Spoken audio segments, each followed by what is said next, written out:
لیکن اس کے بعد پھر ایک نیا مطالبہ لے کر احتجاج کرنے کے لیے آ جاتے ہیں۔ اب ان کو معلوم ہے کہ قرارداد قومی اسمبلی میں آ چکی ہے، ان کو معلوم ہے کہ فرانسیسی سفیر پاکستان میں موجود نہیں ہے، ان کو معلوم ہے کہ پاکستان کے لیے FATF کا کتنا بڑا چیلنج ہے، لیکن اس کے باوجود اب سعد حسین رضوی صاحب کی رہائی کے لیے یہ اب لانگ مارچ کر رہے ہیں، ریاستی مفادات کو نقصان پہنچا رہے ہیں، اور یہ جانتے بوجھتے ہوئے بھی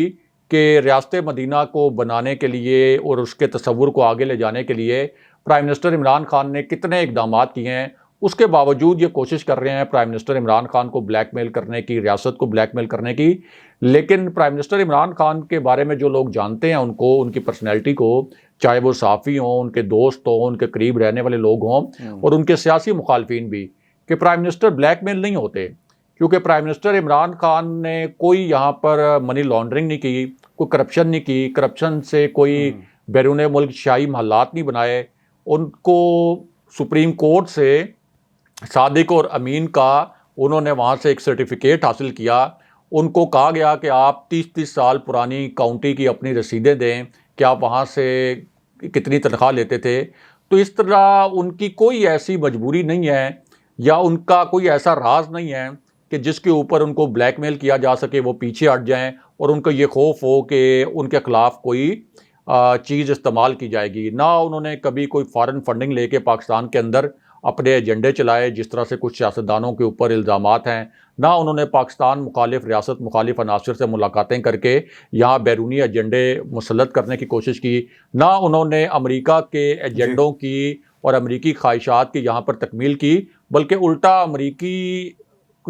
جو حکام ہیں، امریکی صدر اور امریکی انتظامیہ، ان کو تو پہلی مرتبہ اس طرح کا کوئی پاکستان کے حکمران کا سامنا کرنا پڑا جس نے امریکی ایجنڈے کی تکمیل کے حوالے سے جو ان کا ڈو مور کا مطالبہ تھا اس پر ایبسلوٹلی ناٹ جیسے الفاظ بول دیے۔ تو اس لیے پرائم منسٹر عمران خان کو اگر اتنی بڑی بڑی طاقتیں نہیں جھکا سکیں، بلیک میل نہیں کر سکیں، اتنی بڑی اپوزیشن ان کو بلیک میل نہیں کر سکی، DGISI کی تعیناتی کے حوالے سے ایک بہت پیچیدہ، بہت حساس معاملہ تھا، لیکن انہوں نے اپنا آئینی استحقاق استعمال کیا، تو یہ بھی لوگ بلیک میل نہیں کر سکتے پرائم منسٹر کو، نہ ان کو جھکا سکتے ہیں۔ صرف اور صرف معاملہ یہ ہے، اتنی سی بات ہے کہ پرائم منسٹر عمران خان، ان کی حکومت چاہتی ہے کہ آخری مرتبہ تشدد سے بچنے کی کوشش کی جائے، آخری مرتبہ یہ جو ایک بہت بڑے پیمانے پر جانی نقصان ہو سکتا ہے اس کو اوائڈ کرنے کی کوشش کی جائے، لیکن اگر یہ آخری کوشش بھی ناکام ہوتی ہے تو پھر ان سے سختی سے نمٹا جائے گا۔ یہ قومی سلامتی کمیٹی کے اجلاس میں فائنل فیصلہ ہو گیا۔ بہت شکریہ ایسا ویڈیو، یہ تھا دو ٹوک۔ اپنے کمنٹس بھیجیے گا، چینل کو ضرور سبسکرائب کریں، اور اس وقت حکومت کوشش میں ہے کہ مذاکرات ہو جائیں، کیونکہ یہ پاکستان کے لیے بہتر ہے، جتنی جانوں کو بچایا جا سکے مذاکرات بہت ضروری ہیں، اس سے پہلے کہ ہاتھ سے تمام معاملات نکل جائیں۔ کمنٹس بھیجیے گا، چینل کو سبسکرائب کریں، اجازت دیجیے، اللہ نے کیا۔ اللہ نے